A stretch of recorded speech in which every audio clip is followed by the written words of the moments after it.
The recent chapter of Attack on Titan, which is 130, has opened up quite a few different approaches to a singular idea. An idea that has hung around for a bit now but never really had any context or implications leading into it. It was based purely on speculation and was continuously fueled by an idea for an ending that would be emotionally powerful. Now, the reason this idea is rather flirtatious and sounds appealing is because of a teaser that Isayama himself showed off back in late 2018. This would be a rough draft of the final panel of Attack on Titan and would feature a long-haired character holding a child alongside the words, "You are free." You can imagine this sent the community into a frenzy, trying to figure out who both these characters were and what is the much needed context surrounding it. To reveal a rough draft of the final panel to a globally beloved story is honestly ridiculous, but Isayama has managed to give so much yet so little at the same time, to help build such a monolithic response and conversation towards it.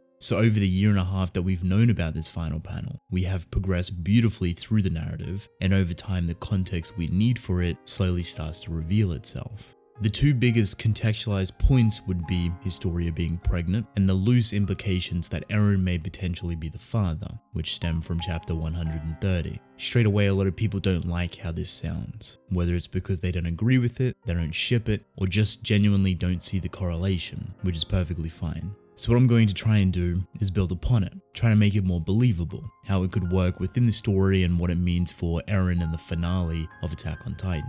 I touched on this extremely loosely within my 130 video, so we are going to give it much needed context and weight to potentially shape it into an applicable and usable concept, one that has value. To preface all of this, I am not a shipper. I don't really have any care for shipping characters together. However, if that is something you do, that is perfectly alright. My approach or opinion to specific ideas or implications is not trying to devalue your own perspective. I feel I have to mention this because a percentile of people were extremely not happy that I even mentioned the idea of Eren and Historia being a possibility, to the point where I try to give it a logical reasoning and potential context on how it could possibly work, yet for some reason I'm delusional, or people are disappointed in me. At the end of the day, other than this preface, which is out of respect, I don't really care. If ideas or theories that go against your own opinion generally make you upset or mad, I would recommend taking a step back and relax. This entire video is going to be completely revolved around those very same implications. So if you fall within that percentile, or it's something you don't want to hear, I would highly recommend for you to depart. With the opening out of the way, let's take a closer look at the possibility of Eren Jaeger being the father of Historia's child, and what that firstborn baby truly represents: freedom. A good place to start would be to refocus on chapter 130 and how it handled its implications and weaved various conversations, emotions, and thoughts into a specific outcome. There are three core things that are set for me within that chapter: Eren's conflicting emotions, the conversation with Historia, and the conversation with Zeke. These things are entangled together rather viciously, as they emotionally lead into one another and build more context overall towards Eren and his decision making. For me, it felt like Eren was trying extremely hard to convince himself that this is what he wanted from the beginning, yet we know just how emotional he became after realizing he had no other options. He was forced to go down this path. This would be a difficult thing to take in, knowing that the future you want for your friends and people conflict heavily against your own desires and future. To put that in perspective for chapter 130, it felt extremely personal, reminding us as readers that Eren sacrificed all of these things. Him living, him having a future, him having a family, a child, seeing his friends grow old, all in the name of freedom. He is sacrificing himself, throwing every personal idea and want away, knowing he doesn't have a future, to become someone that changes things, to become someone that changes the course of history to benefit not himself, but his people, his friends, the future of the Eldian race. Obviously, this all comes at a pricey cost, which 130 contextualized rather well in showcasing what he truly gave up, with both Historia and Zeke's conversation. So how does this make Eren potentially the father? I found it interesting that all the conversations are weaved together and reflect things Eren is sacrificing, but also how Historia words, quote unquote, "what if I bear a child," is framed over Eren specifically, as well as within the Zeke conversation, which leads you to this little confusion on who who actually said it, which logically it would be Historia, as the conversation her and Eren have trail into that direction. So even though Eren talks slightly about the idea of Historia having a child to protect herself, he wasn't using himself as a point of reference, which means he wasn't implying that he would be the one to get her pregnant.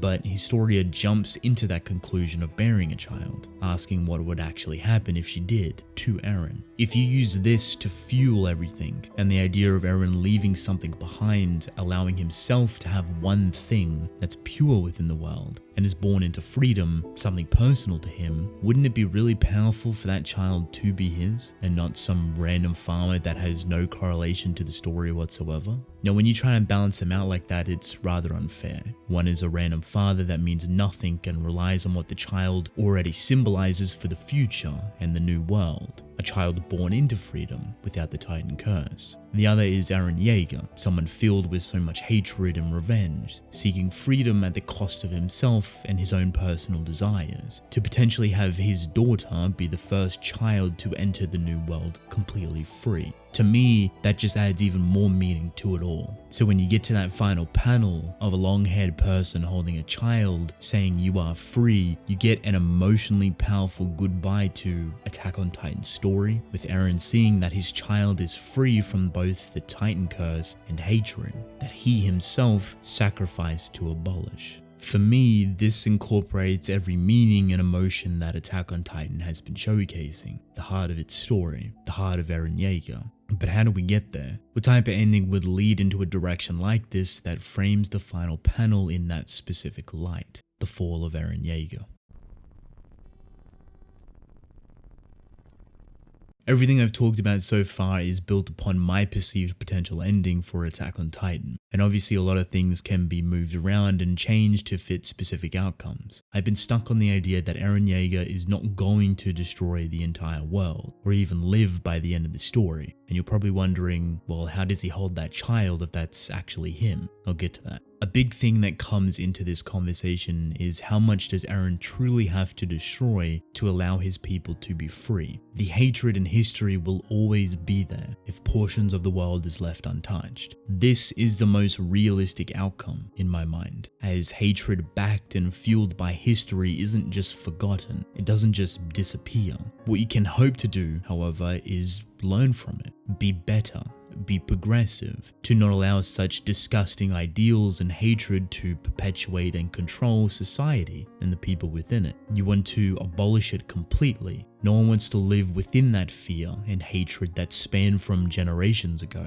However, it's not that simple. Small pockets of people and ideals will remain and transcend time into modern day, with having such an outdated look on the world. When you compare this to Eren's only other option, which would be destroying the world and killing billions of innocent people that don't even fuel that said hatred, it's an extremely difficult thing to get behind and wholeheartedly support. It's like you're fighting that pent-up hatred with your own massive increase in hatred that doesn't allow the world or its people to be progressive and learn from their mistakes because they'll all be dead. This is where Attack on Titan's story, its characters, its meanings, its conflicts and emotions are so powerful and beautifully tragic, because everything isn't that simple. People get pushed to the limits and respond with justifiable rage, but sometimes the overall outcome is not justifiable. So where would be that middle ground? The destruction of Mali does a lot of things to shake up the world politically, especially if all the powerhouse politicians and world leaders are currently gathered within it. But what helps somewhat balance this out is that the very same people that they hate,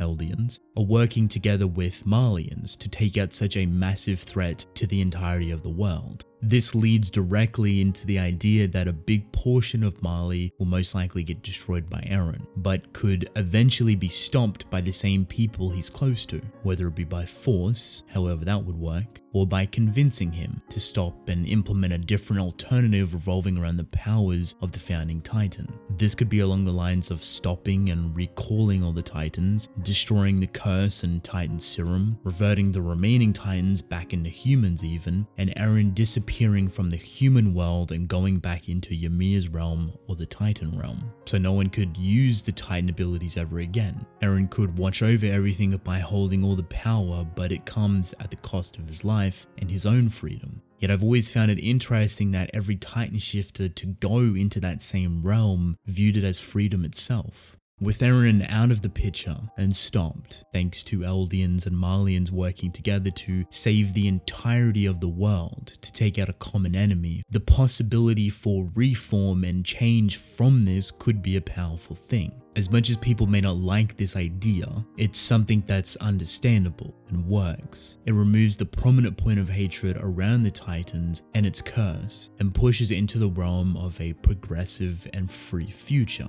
We have seen this firsthand with Gabby being a part of the newest generation, but we've also seen this massively from General Maggot, someone that's deeply engrounded into the history and hatred of Marley. Would this work on a global scale? I don't know, but it's infectious. You could only hope that people would want to change from their ways, especially if the biggest crux of their hatred no longer exists: power of Titans. Alright, well, how does Eren see his child, or the child at the end? You still haven't answered that. You're right, so let's jump straight into that. I'm going to try and keep this as condensed as possible, considering pretty much everything has already been laid out. This just adds more context and symbolism to give it weight. These two images could potentially play as a double reference, the top being Eren and Historia making a deal, and the bottom being Zeke and Ymir making a deal. I originally saw this on Twitter from Paolo, and I apologize deeply if I butchered your name, who brought up some amazing points surrounding it. You've 100% seen or heard of this person if you're within the AOT community on Twitter, someone that's extremely vocal and passionate about it, which is always great to see. On one hand, you can view Eren and Historia's deal as something that aims for a progressive future. Whether that implies carrying a child or not is something we don't have context for yet, but it does weave in nicely with what the deal represents and what Eren is offering. The other hand is Zeke's forceful deal with Ymir, a non-progressive future that euthanizes the Eldian race and kills them off completely, something Ymir couldn't disagree with because she's shackled to royal blood. Now, the apple or object that both are holding can mean a multitude of different things, and this is when we start to blow up different meanings, references, and symbolism being intertwined all together. The apple within Norse mythology is directly linked to eternal youth. It's something that maintains it, and a singular person holds over that precious power. When you connect that to Attack on Titan, the being that holds the power of eternal youth is Ymir, someone that doesn't grow old because of the 13-year Titan curse. Now, eternal youth doesn't mean immortality, as the gods within Norse mythology aren't immortal and seeked out the power of the apple to maintain their own youth. To add more to this, perspective plays a massive role in what the apple represents. In connection to the Bible, one person holding it may be deemed as a sin, but another can be viewed as someone that brings life, love, knowledge, and fertility. The two murals containing Eren, Historia, Zeke, and Ymir could showcase different perspectives of what the apple or object represents, as if Zeke and Ymir's deal went through, the future of Eldians would be non-existent, whereas Eren and Historia's deal is progressive and aids the want for a fertile future. They both contrast and conflict with one another based on each other's perspective, but also our own, as we try to balance out what could morally be a better option and what could work. Both Zeke and Eren know the consequences of what they're doing. This isn't just baseless revenge because of hatred or history. It's something they both feel deeply about and wish things could have been different, as they try so desperately to shed that remaining humanity within themselves to make their future decisions digestible, because they know that no one else can do it. Now take all of this and funnel it into the idea of seeing Eren for the final time, potentially with his child or a child, the first free child. How do you picture him? Someone that's deeply angry, someone sad, happy, emotional even? I've been set on the idea that Eren knows that he will not survive after all of this. Whether it's because him being alive continues to give the world a reason to hate, whether it's because the Titan power has to disappear completely, or even if Eren has seen his own fate and is perfectly alright with the idea of dying or being locked away within the Titan realm because he knows his people are free, that everything he fought so hard for amounted to something. The goal he wanted to achieve and the freedom he wanted to create came true. Obviously, this resides within the idea of the whole world not being destroyed, and Eren being stopped by force or by the people closest to him, which for me would make for an extremely powerful send-off, especially if it's within the Titan realm. This could connect all the way back to chapter 1, where Eren seen Mikasa with long hair underneath that specific tree. Just think, after everything, such an emotional and powerful goodbye would be Mikasa placing the scarf back around Eren as he lays within the Titan realm, tears rolling down his face as he realizes he's seen this outcome when he was younger, and that both child Eren then and the final moments of Eren now are connected through the paths, which are above time but take place at the same time. To end it off with the final panel, Eren can age quite a bit if he's locked within that place. We've seen the same thing happen to Zeke in how fast his hair grew out. When the child is born, Eren channels through Historia, or the child, or whoever is holding the baby, and you get that symbolic final chapter of the story, with Eren seeing the first free child within the world, born without the Titan curse, and saying, "You are free." Add the double or triple reference of that baby being called Ymir, after Historia's friend, the original Ymir that was never free, and potentially Eren's child and Jaeger bloodline also now being free.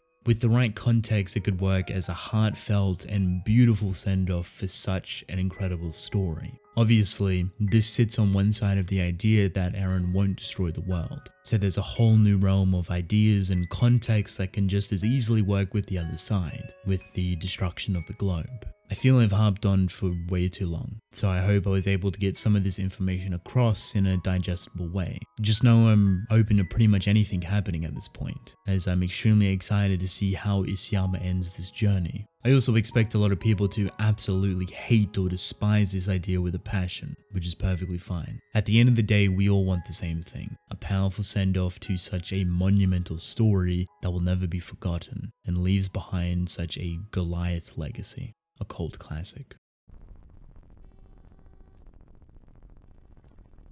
To bring this video to a conclusion, let me know your own ideas, theories, bits and pieces, wants and needs for the finale of Attack on Titan. Also, how do you feel about this theory? Have something to add to it? Take away? Let me know. I'd love to hear your thoughts. With that being said, I want to thank you all for watching. Hope you've enjoyed. Drink plenty of water, and I will see you in the next one. Goodbye.